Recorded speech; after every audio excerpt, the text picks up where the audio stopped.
এখন প্রশ্ন হচ্ছে যে মৃত ভোটারের সংখ্যা এবং স্থানান্তরিত যারা হয়েছেন তাদের সংখ্যা।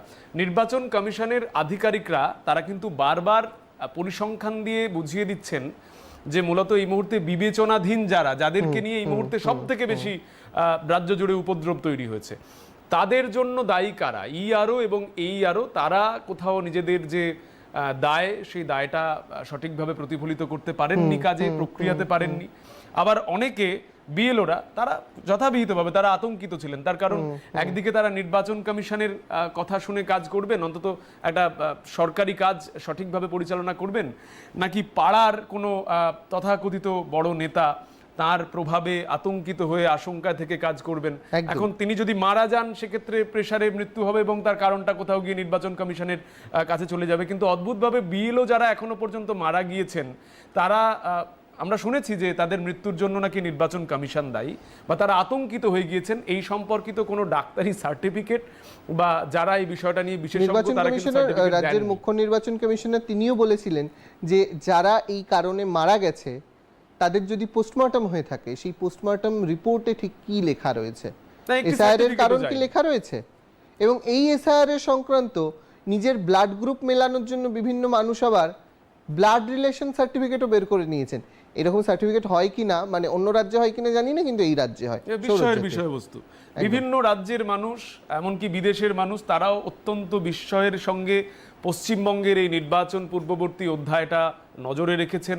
তারা সমৃদ্ধ হবেন, ভবিষ্যতে যারা রাষ্ট্রবিজ্ঞান পড়াবেন বা যাদের রাজনীতি সম্পর্কে একটু বৃহত্তর ধারণার প্রয়োজন রয়েছে, তারা এই মুহূর্তে নজরে রয়েছেন।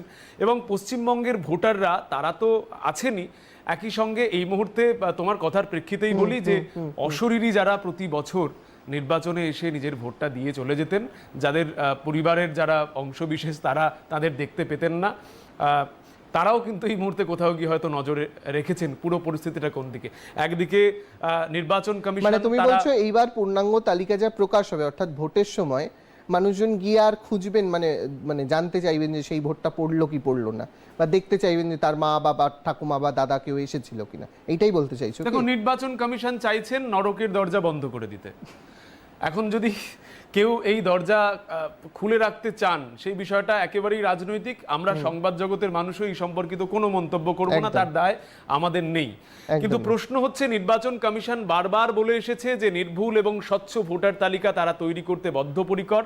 তারা বিভিন্ন রকমভাবে পরিস্থিতির শিকার হচ্ছেন, কখনো বিএলওর কাছে হুমকি পৌঁছাচ্ছে, ইআরও বা এইআরও তারা স্বাধীনভাবে কাজ করতে পারছেন না, অন্তত সম্প্রতি বিবেচনা। বিএলও এইআরও এরা তো অনেকটা পরে, অনেক পরে বলছে অনেকটা আগে, এই মুহূর্তে এসআইআর প্রক্রিয়ায় যুক্ত হয়েছেন এই রাজ্য সহ বাইরের আরো দুটি রাজ্য ওড়িশা এবং ঝাড়খণ্ডের বিচারকরা, এবং তারা যেদিন থেকে যুক্ত হয়েছেন খুব আকস্মিকভাবে প্রত্যেকটি কোর্টে, রাজ্যের প্রত্যেকটি কোর্ট, প্রত্যেকটি পোস্ট অফিস, প্রত্যেকটি ডিএম অফিসে মোটামুটি বোমার হুমকি পৌঁছে গেছে। এইটা পশ্চিমবঙ্গ রাজ্যে হয়েছে। সৌরজ্যোতি, দেখো, খুব ভালো উদাহরণ দিলে। তার কারণ যখন কোর্টের কথা বললে, সুপ্রিম কোর্ট নিয়ে বিশাল একটা প্রচার হয়েছিল রাজনৈতিকভাবে। মুখ্যমন্ত্রী চলে গিয়েছেন পশ্চিমবঙ্গের মানুষের স্বার্থে, সুপ্রিম কোর্টে কালো কোট পরে তিনি বাংলার স্বার্থে সওয়াল করছেন। এই দৃশ্য বলি অন্য কোনো রাজ্যে দেখা যায়নি। অন্য কোনো মুখ্যমন্ত্রী তারা সেই রাজ্যের সংশ্লিষ্ট জনতার স্বার্থে এমন কোনো পদক্ষেপ নেননি। কিন্তু কোর্টের যে আউটকামটা আমরা দেখিয়েছি বা সংবাদ মাধ্যম জানতে পেরেছে, সেটা সম্পর্কে সাধারণ যারা মানুষ রয়েছেন, এই মুহূর্তে দৃষ্টিপাত লাইভের দর্শক রয়েছেন, তারা অত্যন্ত বুদ্ধিমান, তারা বুঝে গিয়েছেন সেদিন কি হয়েছিল। এখন প্রশ্ন হচ্ছে, আদালতের বিচারপতিরা এই প্রথমবার কি এই হুমকির সম্মুখীন হয়েছেন, বা কোর্টে প্রথমবার কি এই ধরনের খবর ছড়িয়েছে? এর আগে তো যখন কোনো বিচারক তিনি রাজ্যের শাসক দলের বিরুদ্ধে কোনো মত প্রকাশ করেছেন বা কোনো নির্দেশ দিয়েছেন, তার বাড়িতে পোস্টার পর্যন্ত চলে গিয়েছে, এবং অদ্ভুতভাবে যারা আইনের রক্ষক তারা সেই ঘটনার মীমাংসা এখনো পর্যন্ত করতে পারেন। ফলত এই বিষয়গুলো প্রশ্নাতীত। বিচারকরাও এই মুহূর্তে নিতান্তই শিশু, অন্তত এই পশ্চিমবঙ্গের নির্বাচন সম্পর্কে অন্য রাজ্যের যারা বিচারক রয়েছেন তাদের এই অভিজ্ঞতা ছিল না, এবং তাদের ক্ষেত্রেও হয়তো সৌভাগ্য 2026-এর মতো এমন একটা ঐতিহাসিক নির্বাচনের এই সন্ধিক্ষণটা তারা উপভোগ করছেন, এবং তারাও সমৃদ্ধ হবেন। পরবর্তী ক্ষেত্রে তাদের কোনো রকম মত দিতে গেলে এই প্রসঙ্গটা তারা টেনে আনবেন, অন্তত আইনের ক্ষেত্রে যেমনটা হয়। সৌরজ্যোতি, রাজ্যে যখন মুখ্যমন্ত্রী মমতা বন্দ্যোপাধ্যায় বা তৃণমূল কংগ্রেস নেত্রী ধর্নায় বসেছেন, ঠিক তেমনি বিজেপির তরফ থেকে রাজ্য বিজেপির মুখপাত্র দেবজিৎ সরকার তিনি কিছু গুরুত্বপূর্ণ কথা বলেছেন। যদিও তৃণমূল কংগ্রেস কটাক্ষ করে বলেছেন বিজেপির হামলা। তো তৃণমূলের ধর্ণা আর বিজেপির এই তৃণমূলের ভাষায় বিজেপির ঠিক হামলাটা ঠিক কি, বা দেবজিৎ সরকার রাজ্য বিজেপির মুখপাত্র তিনি ঠিক যুক্তি দিয়ে কোন কথাটা বলেছেন শোনাই আপনাদের, দেখুন।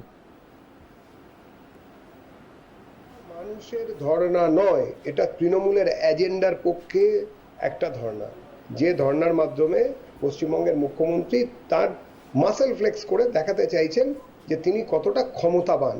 গণতান্ত্রিক সমস্ত পদ্ধতি, সমস্ত বিন্দুকে এরা ধূলিসাৎ করেছে। দ্বিতীয়ত, যে কাজ আজকে মমতা বন্দ্যোপাধ্যায় করা শুরু করলেন তাতে বোঝা গেল একটা বৃত্ত সম্পূর্ণ হলো।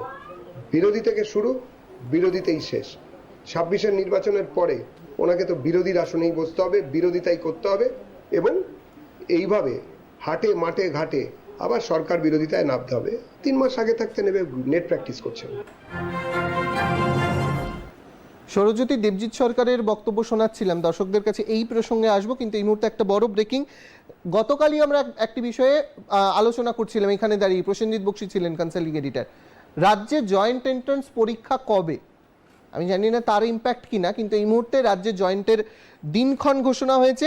পশ্চিমবঙ্গ জয়েন্ট এন্ট্রান্স পরীক্ষার ঘোষণা বিজ্ঞপ্তি অনুযায়ী 10ই মার্চ থেকে অনলাইনে পাওয়া যাবে ফর্ম, 5ই এপ্রিল পর্যন্ত, এবং অনলাইনে পূরণ করা যাবে, সংশোধন করা যাবে, তার জন্য 2 দিন ধার্য করা হয়েছে। 7ই এপ্রিল থেকে 9ই এপ্রিল পর্যন্ত ফর্ম সংশোধন করা যাবে, এবং তার পাশাপাশি ওই দিনই প্রথম দফায় বেলা 11টা থেকে দুপুর 1টা পর্যন্ত, অর্থাৎ 24শে মে হবে রাজ্যে পরীক্ষা। এই 24শে মে প্রথম দফায় 11টা থেকে 1টা পর্যন্ত অঙ্ক পরীক্ষা, এবং পরবর্তী দফায় দুপুর 2টো থেকে বিকেল 4টে পর্যন্ত ফিজিক্স ও কেমিস্ট্রি পরীক্ষা নেওয়া হবে। অর্থাৎ রাজ্যে জয়েন্ট এন্ট্রান্স পরীক্ষার দিনক্ষণ ঘোষণা হলো। ফর্ম পাওয়া যাবে 10ই মার্চ থেকে, এবং অ্যাপ্লাই করা যাবে 9ই এপ্রিল পর্যন্ত, অর্থাৎ 5ই এপ্রিল পর্যন্ত, মাফ করবেন, 10ই মার্চ থেকে 5ই এপ্রিল পর্যন্ত ফর্ম পাওয়া যাবে, এবং 7ই এপ্রিল থেকে 9ই এপ্রিল সংশোধনের সুযোগ রয়েছে সেই ফর্ম, এবং 24শে মে রাজ্যের জয়েন্ট এন্ট্রান্স পরীক্ষা হতে চলেছে। সেই জয়েন্ট এন্ট্রান্স পরীক্ষা পর আবার কি হয়, ফলাফল নিয়ে কোন বিভ্রাটের মুখে পড়তে হয়, সেই দিকেও আমাদের নজর থাকবে।